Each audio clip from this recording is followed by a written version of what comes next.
In this video, we will discuss the ways that leagues will attempt to alter competitive balance and specifically to promote it, to make the league more competitive. Now, as the magnitude of the revenue and the variety of revenue sources continues to increase in all leagues, leagues have initiated increasingly sophisticated arrays of revenue sharing mechanisms that generally treat the league-wide revenue different from local revenue. Now, the goal of this is to keep the larger market teams from having a significant advantage that when it comes to money that they can use for to sign players than the smaller market teams. The NFL is the most extensive revenue sharing that has been previously discussed. With the NBA in one of the more recent contracts, it increased the amount of revenue sharing.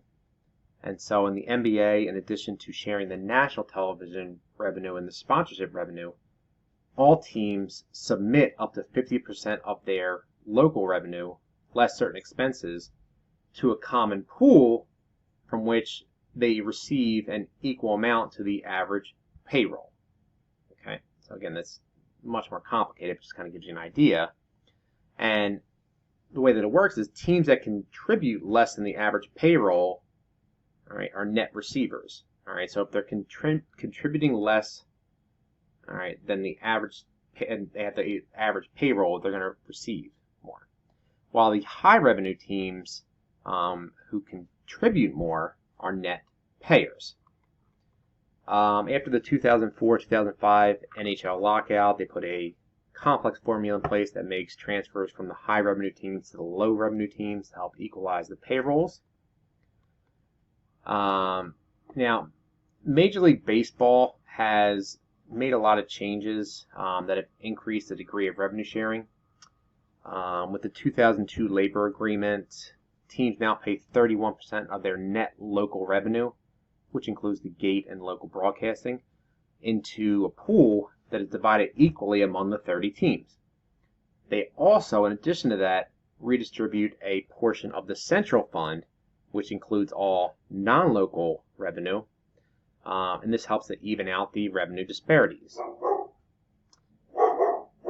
Teams with local revenues receive smaller shares, while teams with smaller revenues receive larger sales. The 2012 agreement phased in additional provisions, and teams aren't allowed to do, and a couple provisions include that teams aren't allowed to use the additional revenue to pay down debt. And basically the goal of these changes was to have teams use the additional revenue they got to pay for player salaries. So, if the teams, we talked about the difference between maximizing profits and maximizing wins. If teams their goal is to maximize their profits, revenue sharing will not increase the competitive balance, as, shared revenue will represent a tax on wins for teams. But it will do so, it will help. The revenue sharing will help to increase the competitive balance if the teams are forced to use that revenue to improve the quality of their team. Okay?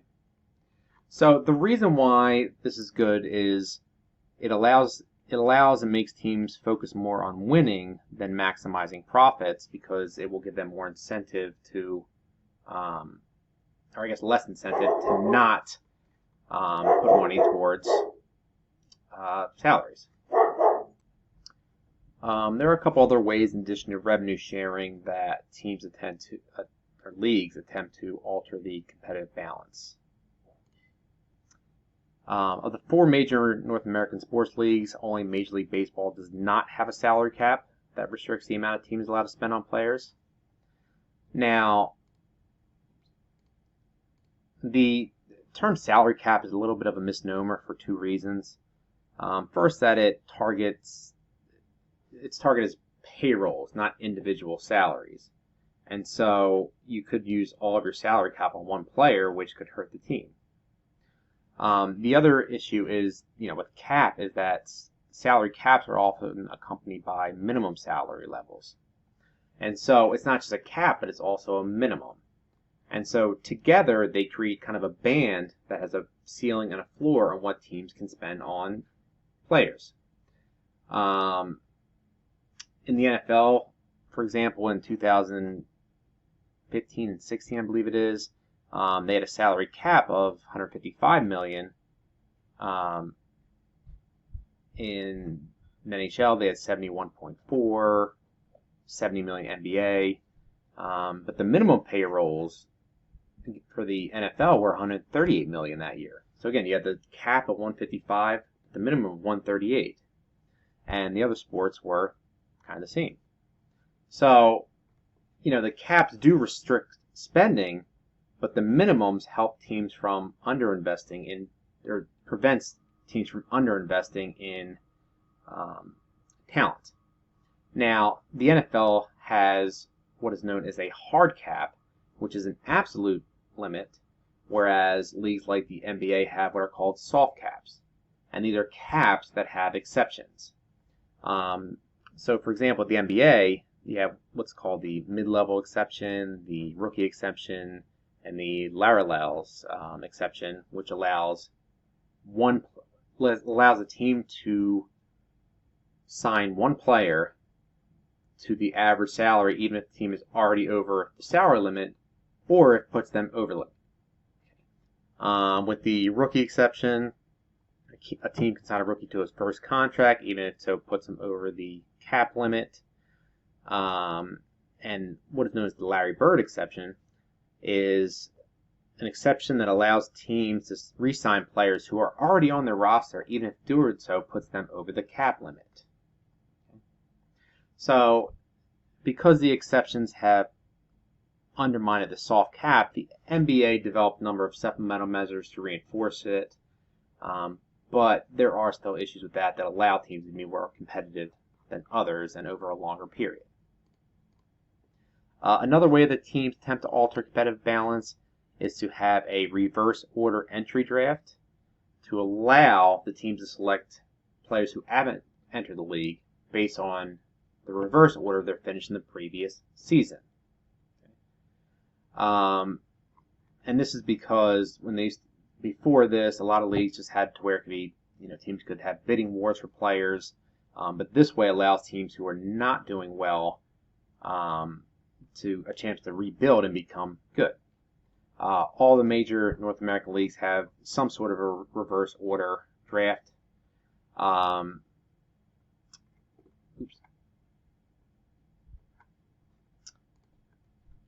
And it does vary with most sports, the NFL, the NBA and NHL. The NFL and Major League Baseball is purely based on record, whereas the NHL and NBA, they pick the order from a lottery, but the number of chances you have of getting the high picks will depend on the win team or the record of the team. And so teams that are worse have a better chance of having a high draft pick than teams who were winning teams, basically. The other way to kind of attempt to alter the competitive balance is different ways of evaluating talent.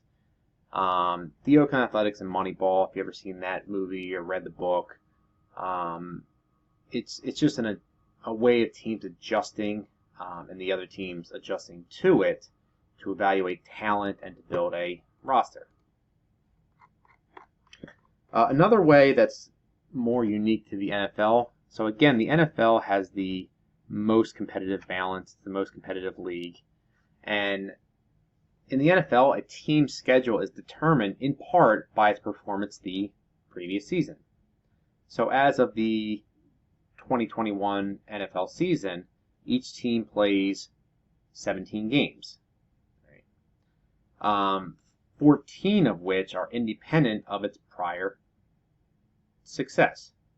So, sorry, yeah. So with the NFL, you have 6 games against the teams that are in conference or in your division. Okay, you play each team twice. You play against other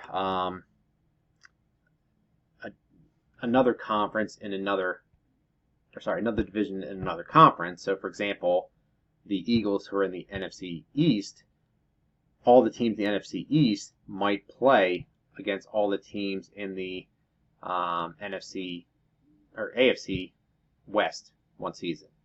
And in addition to that, they would also play against another division within the conference. So, the NFC East would play the NFC West one season. Okay. Now, two of the games are determined entirely by how well the team did the previous season. So, for example, if within conference games, so let's say you have the NFC East versus the NFC West. All right, so they're playing that division. Well, then you have the other 2 divisions within the conference, the NFC North and the NFC South. Right. So the way that it'll work is, so for example, let's say the Eagles finished in first place. They will play the team who finished in first place last season from those two divisions, whichever, and then you have the 3 second place teams who will play each other, and 3 third and 3 fourth. Okay. So basically, 2 of the games out of the 17 will be determined entirely by the relative standing of the previous season, which will help the teams who did worse the previous season, and it will make the teams who did good the previous season have a more difficult time. And the last way to promote competitive balance we're going to talk about is promotion and relegation, which we talked about. And basically, this gives additional incentive for the teams who did worse, or teams who were doing worse, to put in more effort to win. Okay? So with the promotion and relegation systems, you have different leagues, and the teams who are at the bottom of the high league get knocked out of that league into the lower league next season, and they're replaced by the teams who do really well in the lower league, who get moved up and replace them. So this gives a lot of motivation to the teams who are not doing well to put in more effort, because without that, the teams who are not doing good, all right, they don't have a chance to make the playoffs. There might be incentive for them to not do as well because we talked about the reverse order draft. And so this is kind of a way to combat that. But at least at this point, it's not the case in any of the North American sports. Okay? So again, these are just a couple ways that leagues attempt to alter and promote competitive balance within their leagues.